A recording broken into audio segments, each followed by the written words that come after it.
అమ్మయ్య! ఎలా అయితేనే 7 కల్లా వాడిని రెడీ చేసేసాను. 7 కూడా కాదు, 6:45 అయింది ఇప్పుడు టైం. మేమే కిందకొచ్చేసామండి. సెల్లార్ దగ్గరికొచ్చేసి ఆటో కోసం వెయిట్ చేస్తున్నాము. ఆటో వచ్చిన తర్వాత హడావుడిగా వచ్చేకంటే ముందే తీసుకొచ్చేసానమాట. కాసేపు వీడు ఆడుకుంటాడని. ఇక్కడ చాలా అంటే చాలా మంచుగా ఉంది. మీకు చూపిస్తాను. చాలా మంచుంది. మా కార్ చూసారా? బొచ్చుంది అక్కడ. చూడండి ఎంత మంచుందో.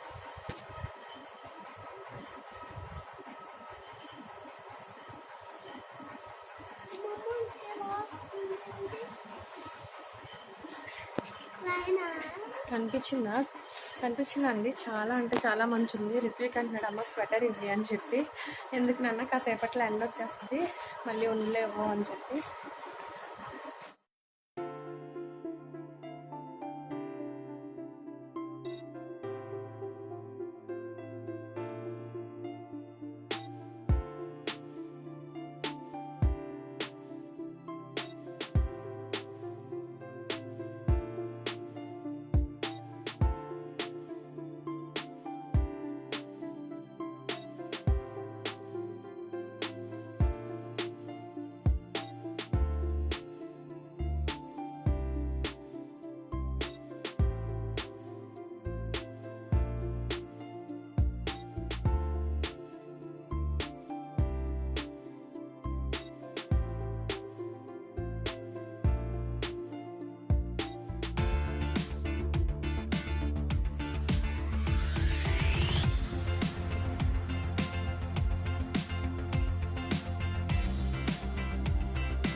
టుడే లంచ్లోకి ఆనపకాయ ఫ్రై చేస్తున్నానండి. సో ఆనపకాయ ఫ్రైకి ఏమేం కావాలన్నది నేను మీకు ఇప్పుడు తయారు చేస్తూ చెప్తాను.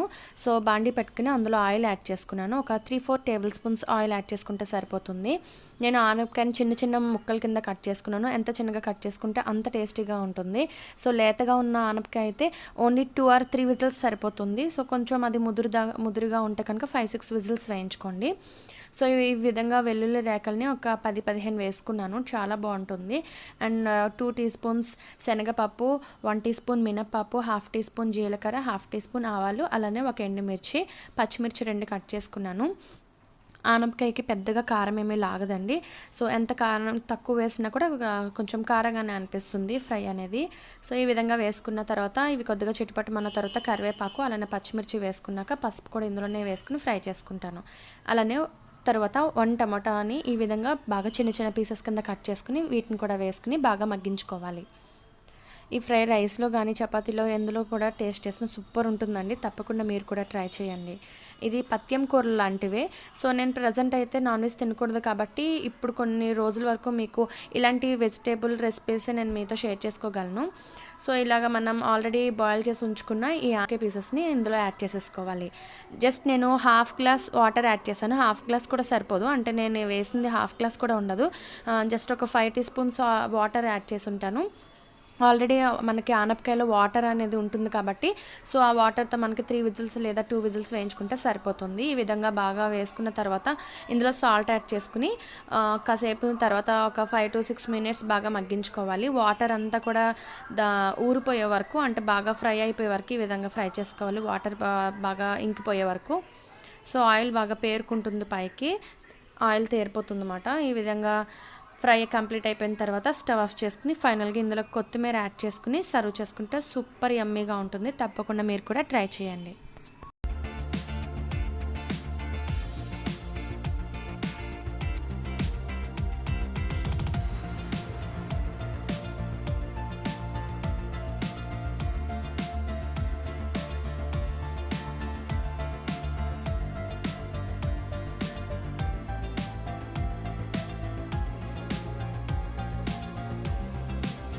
హలో అండి, welcome back to my channel. అందరూ ఎలా ఉన్నారు? సో ఎండలు చూస్తున్నారా? బయట చాలా బీభత్సంగా ఉంటున్నాయి ఎండలు. ఏప్రిల్ మంత్ స్టార్ట్ అయిపోయింది. సో ఎండలు ఎంత భయంకరంగా ఉంటాయో ఇప్పుడు మనం ఊహించలేమన్నమాట. ఎందుకంటే ఈ ఇయర్ ఎండలు చాలా ముందుగానే స్టార్ట్ అయిపోయినాయి. మనకి ఏదైనా పని నుండి బయటకి వెళ్ళి రావాలంటేనే చాలా భయం వేస్తుంది. మెయిన్ ఏంటంటే ఎండ్లో బయటికి వెళ్ళాలి అంటే మన హెయిర్ ఎలా డ్యామేజ్ అయిపోతుందన్న భయం ఎక్కువగా ఉంటుంది. ఫేస్ అవ్వచ్చు, హెయిర్ అవ్వచ్చు, మెయిన్ మనకి హెయిరే అనిపిస్తుంది. ఎందుకంటే బయట నుంచి వచ్చిన తర్వాత మనం కనీసం ఫేస్ వాష్ చేసుకుంటాము, సడన్ గా ఏదైనా ఫేస్ ప్యాక్ వేసుకుంటాము. బట్ హెయిర్ కి డైలీ హెయిర్ అనేది వాష్ చేసుకోలేము, అలానే డైలీ హెయిర్ కి ప్యాక్ అనేది అప్లై చేసుకోలేము. సమ్ టైమ్స్ కుదురుతుంది, అది మీ కేర్ ని బట్టి ఉంటుంది. సో మీరు కేర్ తీసుకుంటే ఏదైనా కూడా సక్సెస్ అవుతుందండి. మీరు ఏం చేస్తారంటే ఈ సమ్మర్ కి సంబంధించి మనం బయటకి వెళ్ళి రావడం వల్ల హెయిర్ కి ఎక్కువ ఎండ అనేది తగలకూడదు, ఎక్కువ వేడి అనేది తగలకూడదండి. సో చాలా మంది ఏంటంటే హెయిర్ డ్రైయర్స్ యూజ్ చేస్తారు, వాటి వల్ల హెయిర్ చాలా డ్యామేజ్ అయిపోతుంది. ఈ సమ్మర్ లో మాత్రం కేవలం ఒక హెయిర్ డ్రైయర్స్ అనేవి చాలా అవాయిడ్ చేసుకోవాలి. చాలా మందికి అలవాటు ఉంటుంది, ఎండలో కాకుండా నెమ్మదిగా మనం హెడ్ బాత్ చేసిన తర్వాత నీడలోనే ఫ్యాన్ వేసుకుంటాం కదా, ఆ గాలితోటే మనం హెయిర్ అంతా కూడా బాగా డ్రై చేసుకోవాలి. అది బెస్ట్ అండి సమ్మర్ లోని. ఎండ్లోకి వెళ్ళిన తర్వాత డ్రై చేసుకోవడం కానీ, లేదు అంటే ఈ హెయిర్ డ్రైయర్స్ యూజ్ చేయడం కానీ అస్సలు వద్దండి. మీకు అలవాటు ఉన్న వాళ్ళు చాలా వరకు దాన్ని అవాయిడ్ చేసుకోవాలి ఈ సమ్మర్ లో మాత్రమే. సో చాలా డ్యామేజ్ అవుతుంది, హెయిర్ ఎక్కువ స్ప్లిట్స్ వచ్చే ఛాన్సెస్ ఎక్కువ ఉంటాయన్నమాట. ఈ ఎండ తగిలిందంటే స్ప్లిట్స్ వచ్చాయి అంటే ఇంకా మనకి హెయిర్ అనేది అస్సలు హెయిర్ గ్రోత్ ఉండదు అనమాట. ఈ సమ్మర్ లో ఏంటంటే స్వెట్టింగ్ ఎక్కువగా ఉంటుంది హెయిర్ కి, మనకి ఒక ఇరిటేట్ గా ఫీల్ అవుతాము. ఈ స్వెట్టింగ్ ఉండడం వల్ల మన స్కాల్ప్ అనేది ఒక దురద ఇచ్చింగ్ బాగా ఎక్కువగా ఉంటుంది, దురద అనేది ఎక్కువగా వస్తుంది. సో వీటన్నింటికి కూడా ఒక బెస్ట్ ఒక హోమ్ రెమెడీ అనేది నేను మీతో షేర్ చేసుకుంటున్నాను. అది అందరూ కూడా ఖచ్చితంగా యూజ్ చేయండి, చాలా మంచిది. ఏంటంటే మనం బయట మార్కెట్ లో ఈ సైజ్ లో మనకి ఈ ఆమ్లాస్ దొరుకుతాయి కదండి. ఆమ్లా మీన్స్ ఉసిరికాయలు అంటారు కదా. సో ఈ ఉసిరికాయల్ని, ఈ సైజు ఉసిరికాయలు ఉంటాయి కదా మనకి, ఆ ఆమ్లా జ్యూస్ అనేది చేసుకోవాలండి. వాటిని మనం బాగా వాష్ చేసేసుకున్న తర్వాత ఈ మిక్సీ జార్ లో వేసుకుని బాగా వాటిని మెత్తగా గ్రైండ్ చేసుకోవాలి. గ్రైండ్ చేసుకున్న తర్వాత దాన్ని బాగా స్ట్రెయిన్ చేస్తే మనకి ఆ జ్యూస్ అనేది వస్తుంది. ఆ ఆమ్లా జ్యూస్ లో ఫుల్ లెమన్ అనేది స్క్వీజ్ చేసుకోండి. రెండు కలిపి స్కాల్ప్ టు మన హెయిర్ ఎండ్స్ వరకు కంప్లీట్ గా మీరు అప్లై చేసేసుకోండి. హెయిర్ అంతా కూడా బాగా అప్లై చేసుకుని ఒక 1 అవర్ తర్వాత హెడ్ బాత్ చేయండి. చాలా మంచి రిజల్ట్ ఉంటుంది సమ్మర్ లో. సో స్కాల్ప్ కి మనకి ఇచ్చింగ్ తగ్గుతుంది, అండ్ హెయిర్ ఫాల్ తగ్గుతుంది, నెక్స్ట్ స్ప్లిట్స్ తగ్గుతాయి, డ్రైనెస్ తగ్గుతుంది. అంటే మనకి చాలా ఫ్రెష్ గా, స్మూత్ గా, సిల్కీగా ఉంటుంది. చాలా మంచిదండి. ఈ టిప్ మీరు ఖచ్చితంగా ఫాలో అవుతారని అనుకుంటున్నాను. అలానే చాలా మంది నా హెయిర్ గడ్డిలా ఉంటుందండి, చాలా డ్రైగా ఉంటుంది, అస్సలు బాగోదు చూడడానికి. కర్లీగాని కూడా కాదు, బట్ అది ఏమవుతుందంటే ఆయిల్ ఎక్కువగా లాగేసుకుంటుంది అనమాట ఆ టైప్ ఆఫ్ హెయిర్స్ ఉన్న వాళ్ళు. సో వాళ్ళు ఏం చేస్తారంటే ఒక 3-4 బనానా ఉంటాయి కదా, ఈ బనానాని బాగా మీరు మెత్తగా మ్యాష్ చేసుకొని హెయిర్ అంతా కూడా అప్లై చేసేసుకుని అది ఒక 1/2 అవర్ టు ఒక 1 అవర్ దాకా మీరు హెయిర్ అంతా కూడా డ్రై అంటే కొంచెం అప్లై చేసుకుని దాన్ని ఉంచుకున్న తర్వాత హెడ్ బాత్ చేయండి. మామూలు స్మూత్ గా ఉండదు, సిల్కీగా, అసలు ఎంత సాఫ్ట్ గా అంటే ఏదో మనకు షైనింగ్ గా ఉండి చాలా మంచిగా ఉంటుంది. అంటే ఇది రెగ్యులర్ గా చేస్తూ ఉండండి. ఏదో మంత్లీ వన్స్ కాకుండా రెగ్యులర్ గా చేస్తూ ఉన్నారంటే మంచి రిజల్ట్ ఉంటుంది. సో చాలా బాగుంటుంది కూడాని. ఇది నార్మల్ హెయిర్ వాళ్ళు కూడా యూస్ చేయొచ్చు. ఓన్లీ డ్రై హెయిర్ ఉన్న వాళ్ళని నేనేం చెప్పట్లేదు, నార్మల్ హెయిర్ వాళ్ళు కూడా యూస్ చేసుకోవచ్చు. బనానా మంచి బెనిఫిట్స్ ఉంటాయండి మన బ్యూటీకి సంబంధించి. హెయిర్ కి అయితే సాఫ్ట్ గా, స్మూత్ గా, చాలా సిల్కీగా ఉంచుతుంది.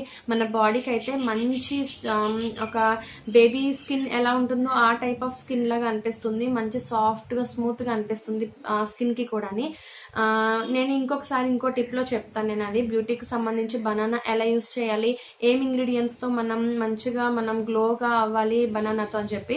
నేను బనానాని ఎందుకు ఈ రోజు ఆప్షన్ తీసుకున్నాను అంటే, ఈ సమ్మర్ టైంలో ప్రతి ఒక్కరి ఇంట్లో ఖచ్చితంగా బనానా అనేది తింటారు కాబట్టి, అది ఏ టైప్ ఆఫ్ అంటే దాని నేమ్స్ ఉంటాయి కదా, చక్కెరకేళి గాని, అమృతపాణి గాని, రకరకాల బనానా నేమ్స్ ఉంటాయి కదా, అది మీరు ఏ బనానా తీసుకున్నా కూడా పర్వాలేదు. సమ్మర్ వచ్చింది అంటేనే ప్రతి ఒక్కరు కూడా హెల్త్ కేర్, అలానే మన స్కిన్ కేర్, హెయిర్ కేర్, అలానే మన బ్యూటీకి సంబంధించి చాలా అంటే చాలా కేరింగ్స్ ఉంటాయి. మనం టిప్స్ అనేవి ఫాలో అవుతే నెక్స్ట్ తరువాత వచ్చే సీజన్ కి మనం మంచి ఫుల్ గా కూడా రెడీ అయి ఉండొచ్చు అనమాట. అంతే హెల్దీ గానీ మన స్కిన్ ఏ మాత్రం డ్యామేజ్ అవ్వకుండా మంచి ప్రొటెక్టివ్ గా ఉంటుంది. సో నెక్స్ట్ అంటే మనకి వచ్చేది రైనీ సీజన్ కాబట్టి, సో ఈ సమ్మర్ లో మనం మంచిగా అన్ని కూడా టిప్స్ అనేది ఫాలో అవుతే నెక్స్ట్ వచ్చే సీజన్ లో మనం చాలా హెల్దీగా, చాలా బ్యూటిఫుల్ గా అనిపిస్తుంది. మన స్కిన్ చాలా షైనీగా ఉంటుంది. మీరు తప్పకుండా చెప్పే టిప్స్ ఏదైనా కావచ్చు ఫాలో అవుతూ ఉండండి. నేను అవన్నీ కూడా త్వరలో నేను ఏదైతే హెయిర్ ప్యాక్ వేసుకుంటున్నాను, ఫేస్ ప్యాక్ వేసుకుంటున్నాను, అవన్నీ కూడా నేను చూపించాలని అనుకుంటున్నాను. ఓకేనండి, నేను ముందు మంచి టిప్స్ తో నేను మీ ముందుకు వస్తాను. ఓకేనా, చూస్తూ ఉండండి. ఈ గేమ్ ఏంటో అందరికీ తెలుసు కదండి. అవునండి, బ్రెయిన్ విటా. సో ఈ బ్రెయిన్ విటా అంటే నాకు చాలా ఇష్టం. చిన్నప్పుడు ఎప్పుడూ ఆడుకున్నాను, సడన్గా గుర్తొచ్చింది, నేను ఇంకా మర్చిపోలేదు. అది ఎలా చేయాలి ఏంటన్నది సింగిల్గా ఒకే ఒక గోలీ ఉంచుతాను అనమాట. అది ఎలా అన్నది మీతో షేర్ చేసుకోవాలని అనిపించి నేను ఇందులో చూపిస్తున్నాను. సో మీలో ఎంతమందికి ఇలా వచ్చండి, మీలో ఎంతమంది ఇలా ఆడతారన్నది నాకు కామెంట్ సెక్షన్లో చెప్పండి. ఓకేనా. సో సమ్మర్లో ఆఫ్టర్నూన్ టైంలో మనకి నిద్ర రాకుండా ఉండాలంటే ఏదో ఒకటి ఇలాంటి యాక్టివిటీస్ చేసుకోవడం బెస్ట్ అండి, గేమ్స్. సో నేను అనేది ఇండోర్ గేమ్స్ అండి, అవుట్డోర్ గేమ్స్ అయితే అస్సలు వద్దు. ఈవినింగ్ అయితేనే కానీ అవుట్డోర్ గేమ్స్ ఆడకూడదు. ఇండోర్ గేమ్స్ అనేది చాలా రిలాక్సేషన్ అనేది ఇస్తుంది. సో మేమైతే క్యారమ్స్ కూడా ఆడేసుకున్నాం, సూపర్గా ఎంజాయ్ చేస్తున్నాం ఇలా డైలీ ఏదో ఒకటి. సో మీలో ఎంతమంది ఇలా ఆడుకుంటున్నారండి? సో ఆడుకుంటున్నారా ఏంటన్నది నాకు చెప్పండి. ఒక సబ్స్క్రైబర్ అడిగారు, మధ్యాహ్నం పడుకోకుండా ఏం చేయాలి, ఎలా అవాయిడ్ చేయాలి నిద్రని అని అడిగారు. సో ఏదో ఒకటి ఇలా యాక్టివిటీస్ అని ఏదో ఒక మనం పని చేసుకుంటూ ఉంటుంటే అది ఆటోమేటిక్గా నిద్ర అనేది అవాయిడ్ చేసుకోవచ్చు. ఓకేనండి, టుడే వ్లాగ్ నచ్చినట్లయితే కనుక లైక్ చేయండి, కామెంట్ చేయండి, షేర్ చేయండి. మరొక వీడియోతో మళ్ళీ కలుసుకుంటే అంతవరకు వీడియోస్ చూస్తుండండి. Take care, bye bye.